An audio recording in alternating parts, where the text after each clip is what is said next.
Great, perfect.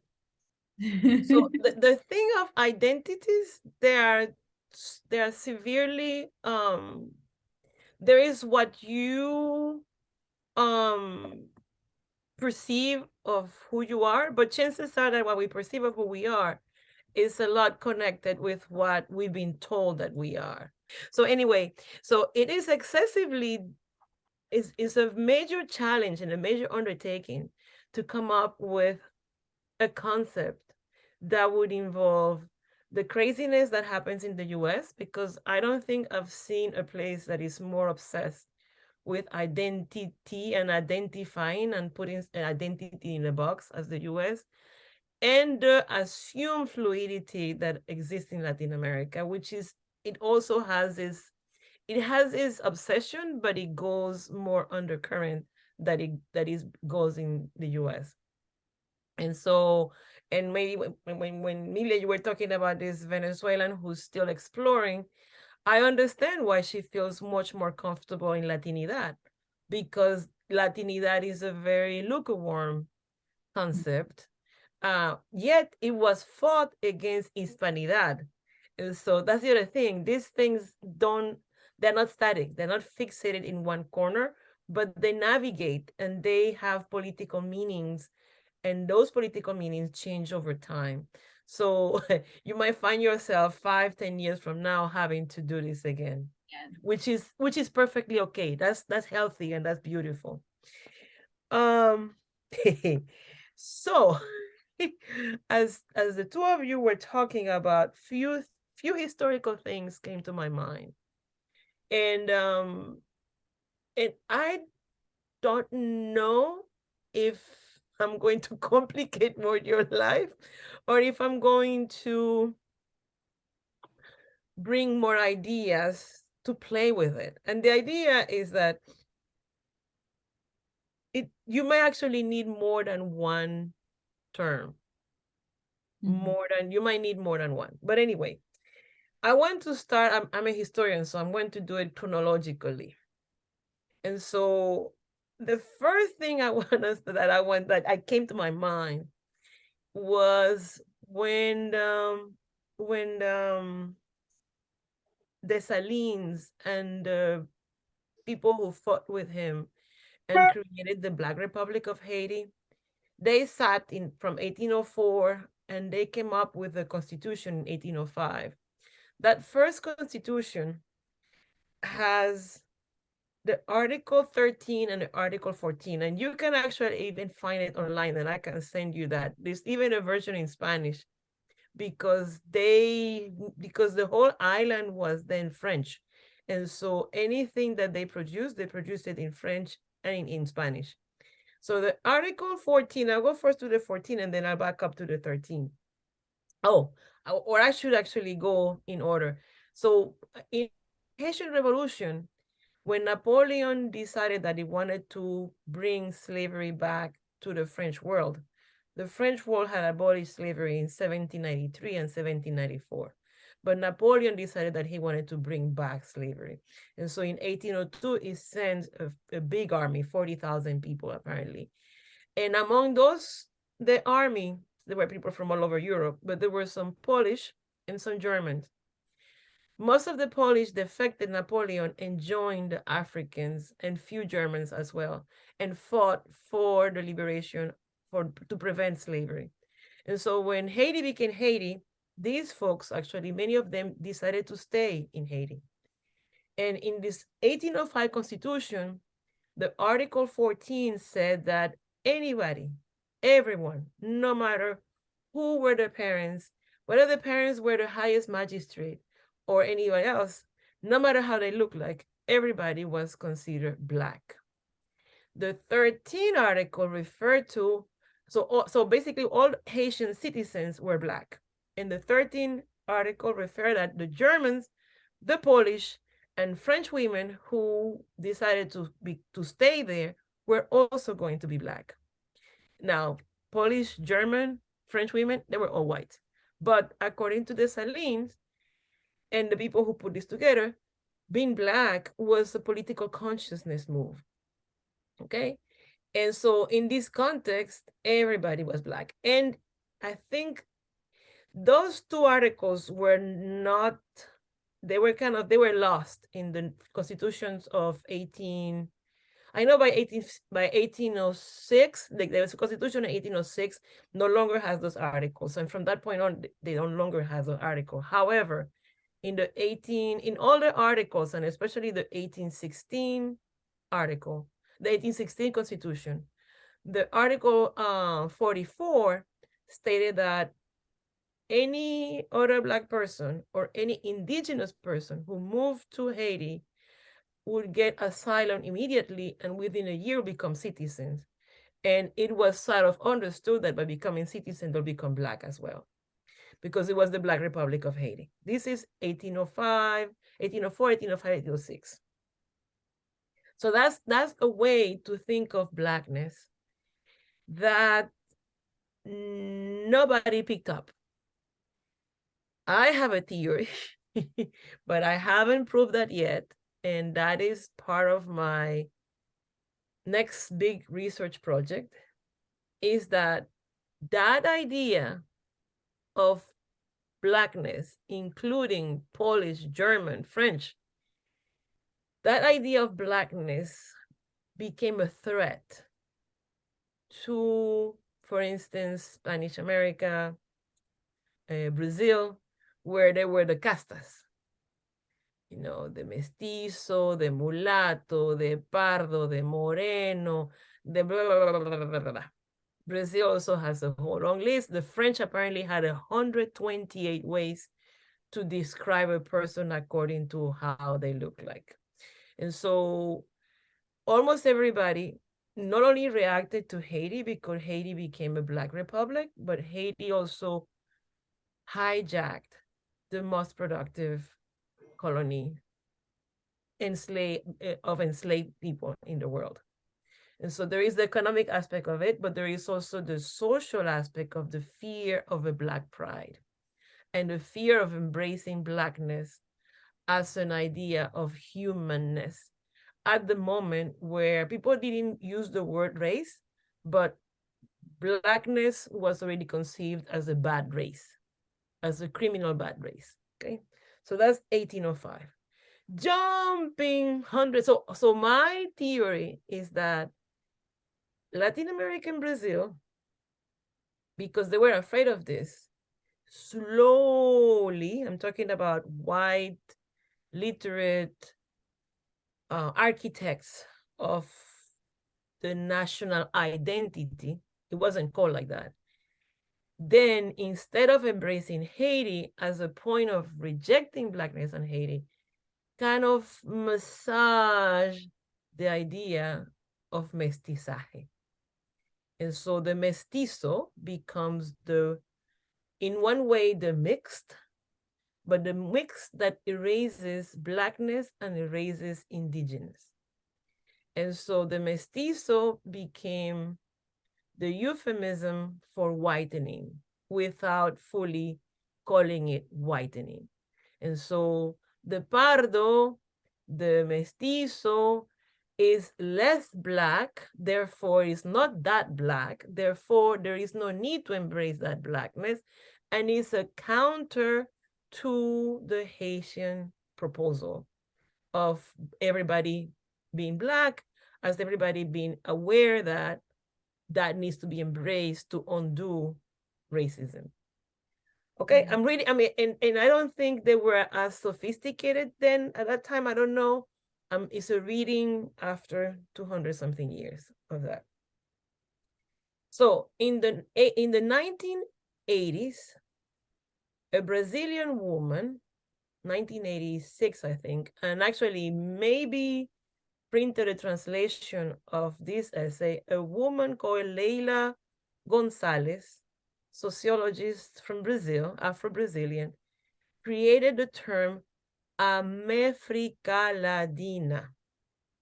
América to describe Amerindians, Africa, and Latina to recognize that many of these people now are speaking either Spanish or Portuguese or French. And so it calls the name of, recognizes the indigenous presence in the Americas, the millions of Africans who came, and the imposition of European languages. Ladino has to do with languages and the practicing of Christianity, or some kind of religiosity that also includes Christian elements. Voodoo recognizes Jesus. Santa Barbara is part of Santeria. And so it kind of recognizes this thing that emerged out of the American Indians, out of Africans, and European in the Americas. And she called it America Latina. That's a very short essay, and maybe has the Spanish version of that. Now, and it's a very daring, and people have picked it up and dropped it up and picked it up in academia, but it has not seized as it should have. I actually like very much the Africa Latina. It's not easy to say, and anything that you have to take pause to say, you have to think about what you're saying, I think is good, because it forces you to reflect. But it's a term she already passed. I think she's Leila Gonzalez. So this is one of the other ideas about that can complicate this even more. As I said, I didn't know if I was going to solve or complicating, but then there is the other one, which is the one that you talked about. But at the same time, it's good to understand also how it came to be, is the Afrodescendant. But Afrodescendant may include indigenous, but it doesn't make it explicit. And I do recognize the need to make explicit the indigenous component as well. Because there is an aspect that we tend to forget. And right now I'm writing something about maroon communities, or maroonage, or fugitivity.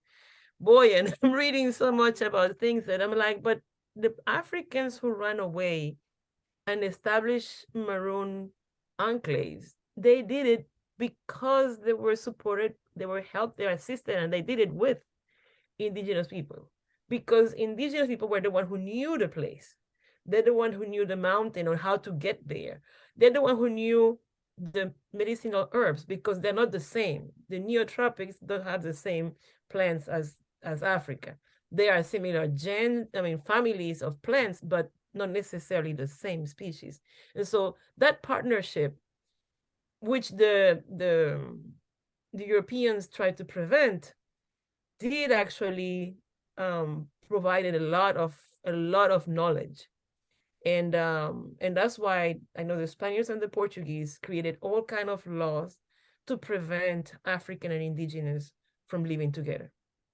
Spanish American forbidden Africans to live in pueblos de indios, and to associate with them and to partner with them. And they were like, for instance, if an indigenous woman was found cohabitating with an African man, she could have 100 lashes and have her braids cut.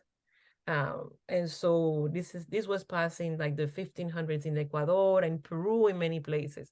And so to me, when I see Zapotec's youth rapping in Zapotec, I'm like, yes, good. They are reclaiming that. And so it is important to underline that. So the Afrodescendancy came as a term that was proposed in the prep conferences in the way to the Durban conference in South Africa against racism, racismo, and all the form intolerances. I forgot. Against racism, xenophobia, sexism, and all forms of intolerance. So going back to your thing, you talk about, you do connect. Mass does a lot of connection, but more than connection, I think there is education, there is conscious buildness, there is awareness, there is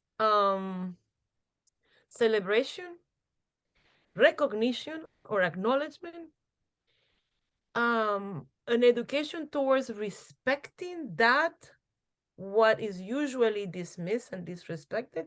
So there is a healing also component. So you guys do connection, you do education, you do healing. Um, and so maybe you need to include more than connecting, because we can connect and we can just connect and leave. We can connect to partner, but this connection has a growth. I mean, Mhm. every time I attend to your programs, they sit with me, and I think about them and I reflect about them, and I don't forget the faces. And because they become part of me and my own growth. I mean, when I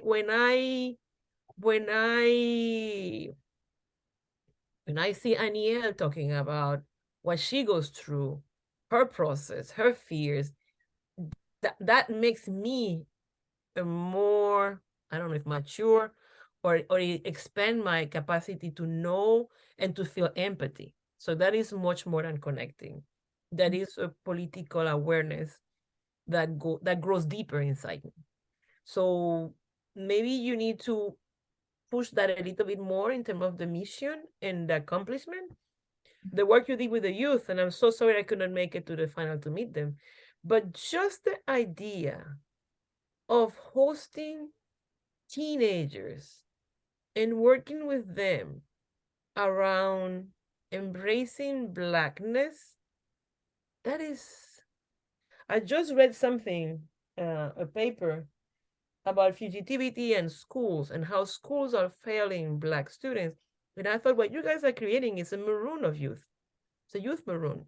It's a maroonage in which you're trying to make them be more centered of who they are, and having tools to confront that Babylon that is out there about to swallow them alive.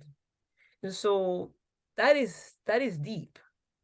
That is very daring. The conversations that you guys have always are amazing. Conversations that really, there is, I mean, I haven't attended all the ones I wanted to attend, and I still have, I can't wait to go and look at all the ones I have missed, but they are also very rich. So you may have to include, you may have to think of perhaps having more than one term. You might say something like following the idea of Leila Gonzalez de América Latina, or following the 1805 Haitian Constitution. That because we have to be careful that terms tend to, there is an anti-blackness that is so entrenched that sometimes we cannot even see it. And in some places there is so much anti-indigeneity that I know in Peru, people when they apply to jobs through their last names, doesn't matter how many PhD they have, they might not get the position because the last name is an indigenous last name. And we know how blackness impacts whether a person gets or doesn't get a job, what the person elicits from the police officer, or anything else. So those two needs to be centered, as because this actually, like I tell my students, one thing is to think that you're going to end racism. The other one is to actually feel in your heart that you're going to embrace blackness and indigeneity. You're going to hold it tight and you're going to feel it. That you're not going to say, esos son unos indios. Oh, los negros. No, there is it's a long way to get there, but that's supposed to be the north. That's supposed to be the place we're going to arrive. The north or the south, or the goal or the target. And so, and I think you guys are doing it already. And of course, the the narrative and the terminology will have to um yeah, will have to be revisited, because every X amount of years things are going to shift, because all these are constructs. Mhm. And but if the mission is to learn to respect what some consider others, Mhm. it's the thing. The other day I assigned my students, I should write it down. I should send you that, the education and fugitivity paper is a paper. Mhm. And the other one is the Catalina de Rauso paper. You know who Catalina de Rauso was? No. This was a person who was born in the early 1600s, I think. And when the person was born, he was identified as a woman. Was very rebellious since the person was a kid, and was sent to a convent. But just before she took her vows, she ran away. She cut her hair and she dressed like a man and she ran away. And from that point on, she lived like a man. She ended up going to Chile as a Spaniard, fought in battles, learned how to wage a sword, and blah, blah, blah, and then went back to Spain and said, well, you know what? I'm not really a man. My parts are a woman, but I've remained virgin. And the church actually acknowledged her, embraced her, and look up to her. But she's buried as Antonio, not as Catalina. And this is a moment that the church actually, the person interacted with the church a few times, and the church said, cool, fine. And so when people come and say, well, we don't have those principles, this is something new. This is something that happened way back then. And so this article talks about that, about the life of this person who lived as a woman, lived as a man, as a trans man. And there was no, I mean, there is, of course, there's complicated because the church in part admire him because he was tested and found that he was still virgin in the female part. But again, it's the church who's doing this and saying, well, we're honoring this person because this person fought for Spain.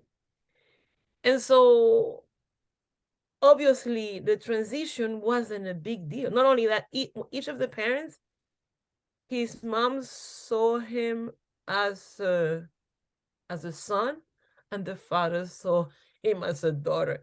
So it is to the complexity of the fluidity of this. I mean, just to give you an example.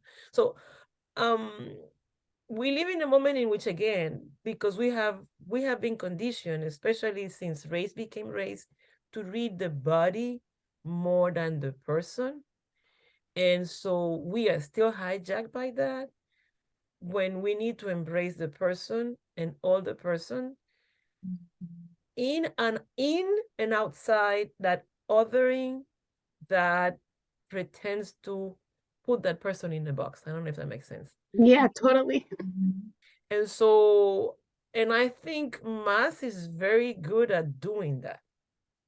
And so you may have to have one more than one term, or you may have to define the terms that you choose to include in the mission to make it as inclusive as necessary. Granted, people who lived in Mexico, in Peru, in Colombia, in La Guajira, in the Caribbean are going to relate very differently. A few months ago, I met this woman from Dominican Republic, and she was telling me that there are groups of queer Black women in Dominican Republic are actually underscoring themselves to be called negras. Why? Because in Dominican Republic, there is no Afrodescendencia. Los negros are the Haitians, they are whatever. And so being called, appropriating the name of negras is actually subversive and is political, much more than Afrodescendiente, because the particular circumstances of Dominican Republic. So then, when she said that, I was like, oh wow, because to me, Afrodescendiente was the most political one, and negras was not. But then when I heard it, I realized, okay, you need to step back and you need to understand the multiple tangentes, multiple situations in which we are conversing with, understanding that I cannot come and impose, if you want to be radical, you have to be afrodescendientes and you cannot call yourself negras, because in that context, it makes perfect sense to be called negras as a radical, as a Black radical tradition.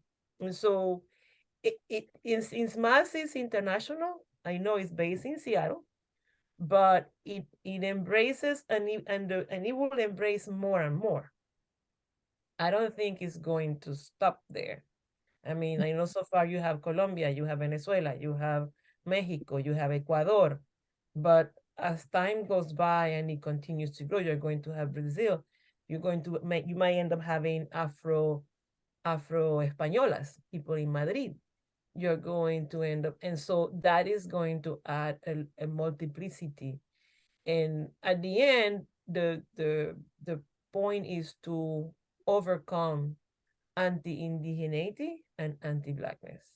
And so it's you're going to have to always massage it depending of, to be inclusive. So it has to be a language that is as precise and as broad.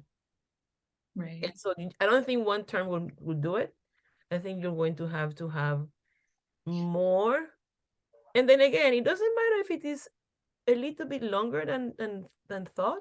I actually think that when people have to say things that are not easy, then it forces you to think. And I think it's good to think, because the only way for us to is to pause and have the opportunity to reflect. Why is it? I remember at some point people were like Afro Latino, but Latino contains Afro. Like, yeah, but nobody wants to recognize the Afro and the Latino, so that's why it has to be Afro Latino. And I'm like, people are like, really? Is that necessary? I'm like, yes, it is necessary, until people come to make peace with that. So it's yeah, it is a Yeah, it's challenge of putting this in a way that engages and embraces. Some people don't even consider Haiti, for instance, Latino, because they speak Creole, because they speak French, but but it was some people would even question Belize, because Belize was the British Honduras, but the history is very much connected. And so, and I was very happy to see that you had in the youth training a young woman whose parents are from Ghana, because yeah, it is connecting with the diaspora. And so I'm sure it was very enriching for students who are from this side to learn from a student who's from the other side of the Atlantic. And so that enriches, and that, make it more, because at the end, at the very end of all this thing, we all Homo sapien sapien. We all human beings. And that's the thing. I mean, understanding that humanity in all of us is the big challenge. Yeah. That the othering should be, wow, you eat your chicken fried, I eat my boiled, I eat mine in sauce. Let's taste yours. Let me taste yours, and how you cook yours, and how you. Oh, okay. And that should be the othering. Beside that, I mean, and learning about each other's culture. But the fact that you eat it boiled and fried or in sauce doesn't make any of us better than the other. And that's the key element. So, and I think you guys are doing it. You guys are really doing it. I was going to say, I know, I see why you put the Afro-Indigenous, but you have to be careful, because Afro-Indigenous historically mean Afro-Indigenous. What about those who are indigenous, and what about those who are African, or are indigenous mixed with something else, or African mixed with something else? So is the mestizo less indigenous than the indigenous? Is the mulatto less African than African? And so, I know this is potato, but the potato sometimes can also be, it can be inclusive, but it can also be exclusive. So, and that is the problem. As long as we are not saying human being, the nomenclature can be complicated. And so, But when we are trying to create visibility of the specific communities in terms of like that create visibility, because I think like when we say it, again, when we just go with the human beings, that is something that is not be visibilized, that is part of our mission. And then it is in the direction that we want to go, in that turn of like, we want to be inclusive of the peoples that are reclaiming indigeneity and blackness, and we want to center blackness. as these things that we are fighting with the anti-Blackness in our communities. And then they say, in which way we can name it in a way that is inclusive. That is like the challenge in define, because I think, yes, it's about the diaspora, but also it's about specific regions. Because I think there is also an erasing when we talk about Blackness and when we talk about African descendants, there is this only narrative of how Blackness or Black is being seen through North America, and how we can, yes, there is a diaspora, yes, there is a common threat, yes, there is an impositions, there is, it's all these like boxes that we've been put there that it is a communality experience, but also there is a way to claim, enjoy, and see ourselves as a Black group from or Afro descendants from these specific regions that have a variety of ways of express that often it is not recognized and often it is Yeah. erased. Yeah. And I think that is what I felt like it is important to found a way that the people can understand that it is no, and that is the reason that I wanted to feel like it is important to go outside of Afro-Latinidad, because Yes. Afro-Latinidad also exclude the narrative people that Yes. are in our regions fighting Yes. for that visibility. And I say, okay, Yeah. how I can name of people that are fighting with us oppression in our regions, as well as the people that are fighting as migrants, as a diaspora, migrating in another territory, Yeah. and Yeah. and how we can also uplisted the connections and the alianzas, I don't know how to say that Alliances. had Yeah. happened between the indigenous communities and the Black communities, and also how we reclaim indigenism as a Black. These are all those different things that I felt like, how I do this in one that I can help people to say, oh, I'm not there to go to learn how to dance salsa.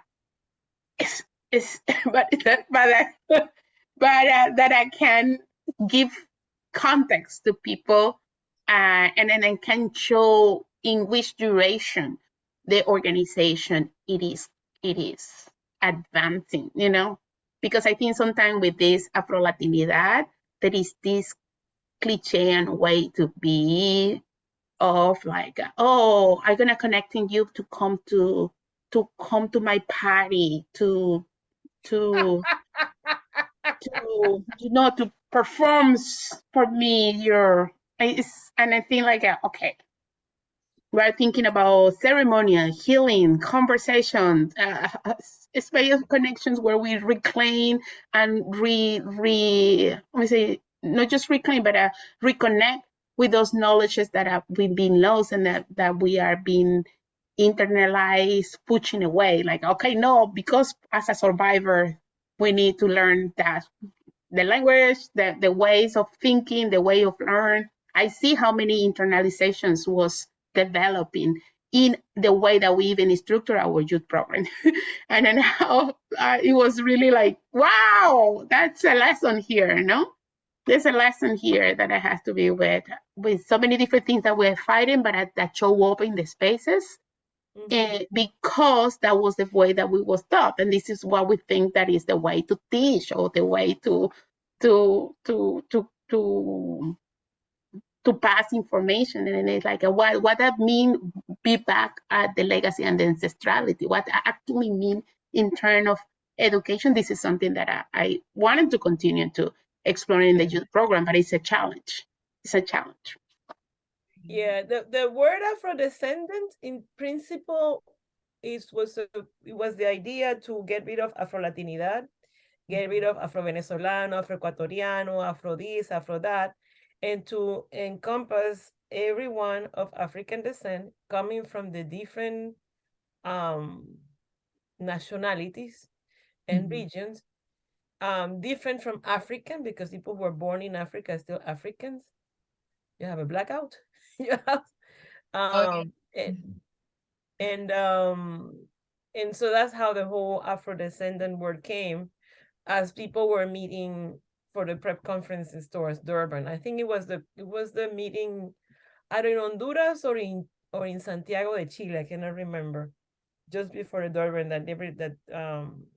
it was a proposal of one of the activists. I think it was Romero, the guy from Uruguay, who proposed it. And so now that word also has its limitations. Why? Because Homo sapiens sapiens evolved in Africa. So everybody is Afro-descendant. It's like there is a work by Venezuelan Antonio Briceño Linares about who we are based upon his own DNA. And he said, unless you are born in the in the eastern part of Africa or in Africa, everybody is a migrant because Homo sapiens sapiens evolved in Africa. So there's some people who say that we are all Afro-descendants, but we're not. This is about recognizing those of us who were being ordering by being of African descent. And so it is, you're going to have to be explicit. I know you want to have a word or two words, but you will still have to explain a little bit in addition of the words. And so I can send you the 1805. The 1805 in English is available online. I have a copy of it in Spanish. Well, I don't have it. It's the University of Pennsylvania who digitized it. I can send you these two things that I told you to get ideas, but you're going to have to, but that's how, in the mission, you might pull out like a little paragraph and in which you define, because also you also want to attract you want people who are processing to come, because so when life in the US is going to tell, when people are trying to, when the first few times she's going to meet people who are going to try to put her in a box, she's going to need to have tools to navigate who she is and how she's going to present herself and how she's going to demand to be respected depending on who she is. And she's going to need tools to understand all the layers that actually are going to try to do a ping pong with her. You are this, you are not, you are this, you are not. So until she comes to say, I'm this, and I'm this, and I'm claiming it, and I'm proud to be this. So you also want to invite young people who are also going to face this. You're going to invite, especially youth, teenagers. I mean, teenagers go through so much crap in the high school, in middle school, especially in high school. Middle school is okay, but high school is very, very difficult because there is a time everybody wants to fit in, and not everybody is going to fit in. And the fitting in will depend on which city, socioeconomic, what kind of high school.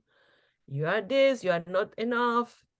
You're not, I mean, it's going to be, my oldest Stella, she's lighter than all of us, and her hair is less curly than us.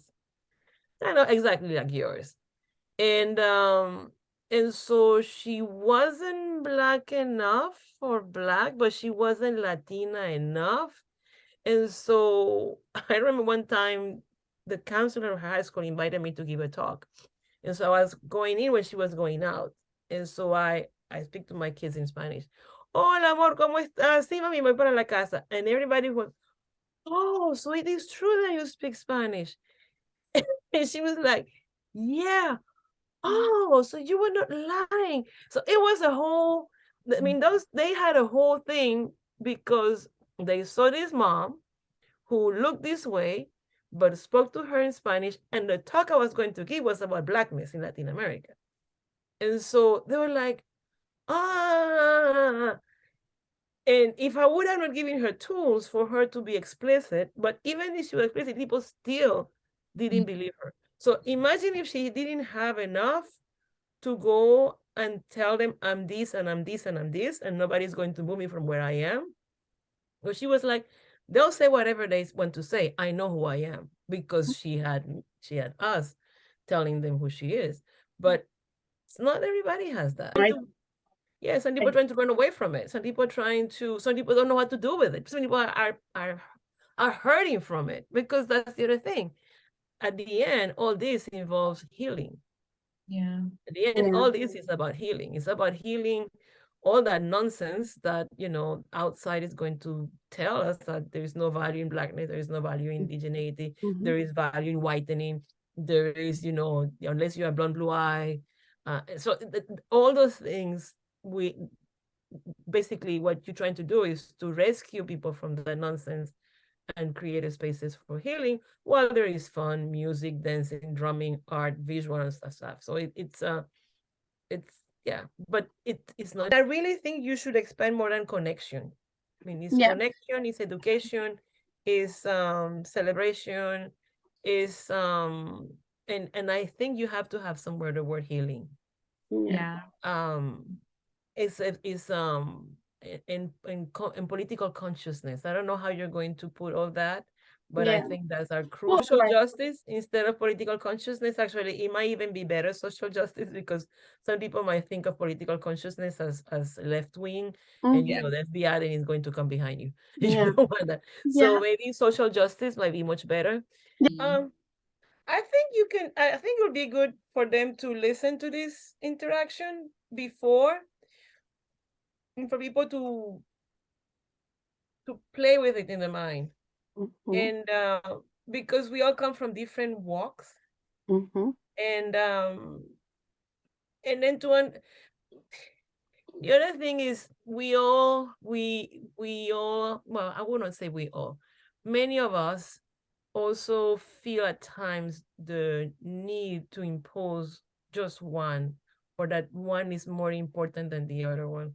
And the idea is that each one is important. And we're not going to try to assess a exclusiometer, who is more excluded than others, but to actually find ways how to be inclusive of everyone, and especially those who've been excluded. And so I think that could set up perhaps can they get people thinking of different approaches, and being perhaps more willing to recognize all the differences. I mean, really.